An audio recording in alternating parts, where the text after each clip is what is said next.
Trouble with the deal. Let's play hardball.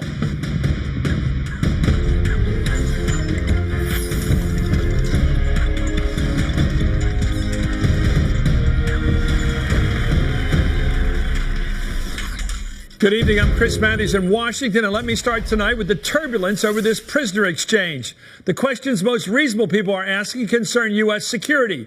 Was it good for the U.S. to have these 5 top Taliban figures released back to the region? Is it plausible that the effort by the Taliban to get them back is strategic on its part to have top commanders ready to take part in the eventual challenge to the Afghanistan government once the U.S. pulls out? Are we being unintended allies of a Taliban push to regain power? Was Bergdahl simply a pawn in its plan to return Afghanistan to what it was before we invaded? And what is this claim that Bergdahl served with honor and distinction? How does this square with the word that he mailed his possessions back home to his parents before he left his unit? Is this putting too pretty a picture on Bergdahl's conduct and loyalty? Is this an attempt to make the deal for his release a happier occasion than it might otherwise merit? Whatever the administration or its allies say now, this has grown quickly into a serious debate in this country and is hardly the familiar Democrat versus Republican fight, even if the usual suspects on the right out there are doing what they predictably do, attack President Obama. Barry McCaffrey's a retired 4-star Army general and an MSNBC political analyst. And, of course, Colonel Morris Davis was the chief prosecutor for terrorism trials at Guantanamo Bay. Gentlemen, thank you for joining us. We got a new development here. Let's get right to the breaking development this evening. This afternoon, Senator Dianne Feinstein, chair of the Intelligence Committee, said that the administration violated the law by failing to notify Congress about the prisoner transfers. Let's watch Senator Feinstein. I understand, and I believe the vice chairman does as well, that there are circumstances when the president needs to act quickly and that his Article 2 powers allow him to do so. However, I also believe that given the past briefings and concerns that we had addressed, and these were from both committees and the leadership of both committees, the concerns were bipartisan. And I strongly believe that we should have been consulted, that the law should have been followed, and I very much regret that that was not the case. It wasn't the case that they were consulted, apparently. We're hearing this from Mike Rogers and others on the House Intelligence Committee side. And the question is, these are politicians. I have a great respect for Dianne Feinstein, but she is not just saying that she wasn't consulted, not just saying the law was violated. She is implicitly saying, I don't like this deal. Because why else would she be causing this objection? General McCaffrey, what are you hearing from people about the deal itself? The 5 Taliban leaders that are going back to that region in exchange for the one American whose status is still very murky, what it was when he left the service. What for sure is not a debate inside the armed forces. People are glad we got Bergdahl back. If he'd been drunk downtown Kabul and abducted, we still would have wanted him back. So we got a lot of people killed and wounded and involved in operations for 5 years now trying to get him back. That's not a debate.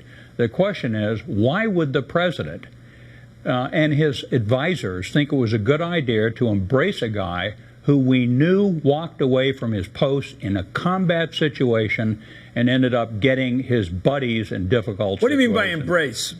Well, I mean, the fact he walked out with the parents, the fact we had Susan Rice, a brilliant woman, talking about serving with honor and distinction. He risks losing credibility among his 2.3 million men and women of the armed forces. This kind of nonsense. Exactly. Well, let me ask you about the tough one here.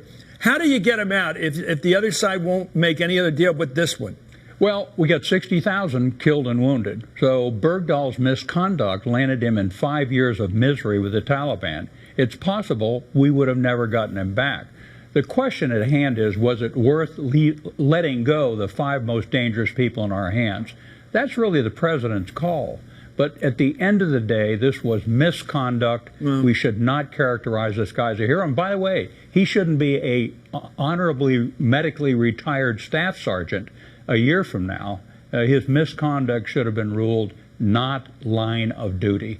Well, let's talk about this. The 5 detainees released in this deal were all high-ranking members of the Taliban, according to the Washington Post. They included Taliban's Army's chief of staff, the former chief of Taliban security in Afghan southern capital, the former deputy chief of intelligence, a senior commander, and the former interior ministry of the Taliban government. Well, today in Poland, President Obama defended his decision to swap these 5 leaders for 1 U.S. soldier. Let's watch. regardless of the circumstances, whatever those circumstances may turn out to be, we still get an American soldier back if he's held in captivity. Period. Full stop. We don't condition that. Well, the full stop problem with that is that a year from now, if we're still talking about this, it won't be about Bergdahl. He'll be back home in Idaho. We'll be talking about what those 5 people are up to over there. Meanwhile, the chairman of the Joint Chiefs of Staff, General Martin Dempsey, wrote this on his Facebook page, quote, "The questions about this particular soldier's conduct are separate from our effort to recover any U.S. service member in enemy captivity. This was likely the last best opportunity to free him. As for the circumstances of his capture, when he was able to provide them, what he's been able to provide them, we'll learn the facts. Like any American, he's an innocent until proven guilty." Let me go to Colonel Davis. The question I have, and I hope you can stick to it, is the reasonableness of this decision to release 5 dangerous men who will eventually find their way back to Afghanistan, the country they wish to take over. And the question I have is from the other side. Why did they fight so hard to get these 5 guys back? They're leaders. This isn't humanitarian. They want them back, it seems to me, for some strategic reason, to be part of what their plans are once we leave a year from now. Your thoughts about the strategic danger of these releases?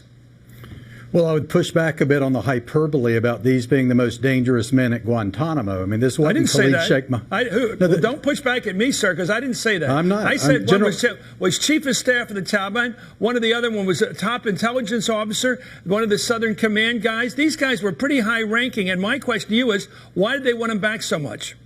Well, in 12 years, we could never. In 12 years, we could never charge these guys. We had no evidence to charge them. The Taliban, clearly they were affiliated with the Taliban. It would make sense they would ask for them back. Our legal basis to detain them is going to run out at the end of the year with the close of the Afghan war. So in my view, this was a win-win. Get a soldier back, get 5 detainees out of Guantanamo that we couldn't charge, hadn't charged in 12 years. I think it was a good decision. Well, wait a minute. Why are they no longer a danger to the United States in terms of that war front? We're going to have personnel over there. And by the way, by your logic, we could have let General Giap free when we left Vietnam, even though we were no longer in the war. But he's certainly a threat to our allies and certainly a threat to our interests.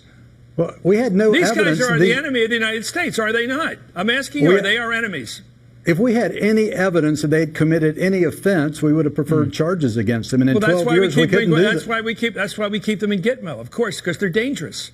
Well, our legal justification's been that we're at war, and the president has said by the end of the year that war is coming to an end. So, we've got to come up with either a new legal fiction. Do you think the war against the United States, from the Taliban point of view, is going to be over when we check out of there? Do you honestly believe they're going to stop attacking us and our interests? Well, I don't think we measure our behavior about what the Taliban thinks. I mean, legally, the war is coming to an end, and that's what we've cited to the courts for a decade now. You're making these legal points, which I question because I don't think they cease to be hostiles. But my question is, if those guys get back in there and start killing American GIs who are stationed at our embassy or anywhere else, whose head's that on? Yours or the president's? But it's somebody's, because the person who lets them go is responsible for them now.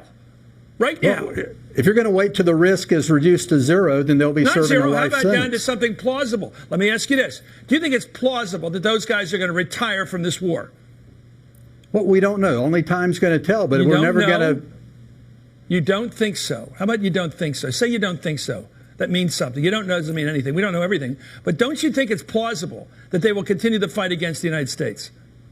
It's certainly possible. I wouldn't rule that out. And you want to let them go? Well, we have to have some legal justification to detain them, and in the absence of that, then yes, that's the alternative. How about a conversation with one of them when they say we're out to get the United States? We're engaged in active military jihad against the United States. Isn't that enough evidence that they're a danger to the United States when they say so? If there was some evidence that we could charge them with an offense, we would have done it. I mean, we're prosecuting Khalid Sheikh Mohammed. Okay. These guys were never brought up for prosecution. Well, all I can tell you is they're down there for a reason. General, let's talk about our military. What's the reaction of our military that you know to the fact that we're releasing 5 people who are hostile to the United States, involved in the Taliban fight against the United States? That's how they were picked up. They want to go back to where it was before we got there, obviously. They want the country they had control of back again, right? Well, we're giving them the chance to do it, it seems to me. By the way, the first question I'd ask is, when the president made this decision in the White House Situation Room, what was the opinion of the CIA of the Counterterrorism Center. What did the chairman Well, of JCA Susan Rice was him? telling him that our guy Bergdahl served with distinction and honor. I mean, you already heard that line. What else? That they're also going to be kept in house arrest over there for a year? We're reporting today says, no, they're not held in house arrest. They have free roam of the country of gutter. And by the way, they do have telephones, and they can get together, and they can meet somewhere over coffee or whatever. It was a huge victory for the Taliban. And again, I'm not disputing the president's right to make some of these calls. I just think in this case, it was a bad judgment. And the worst part of it for the morale of the fighting forces of the U.S. Army and Marines was letting go a guy, embracing the parents, making it a public ceremony, calling it honor and distinction when we knew he'd walked away from his combat unit. That was the worst aspect of it. Why do you think they did it? Susan Rice, you said, is smart. I think she's smart. Why are they building up the case for Bergdahl? I cannot imagine how they sat around that table and came up with a good idea to have the President of the United States go out in the Rose Garden and announce this thing. It's just astonishing. Let me go to Colonel Davis. You know military law. I respect that. But what about this requirement that the president notify the Congress for 30 days before he cuts such a deal?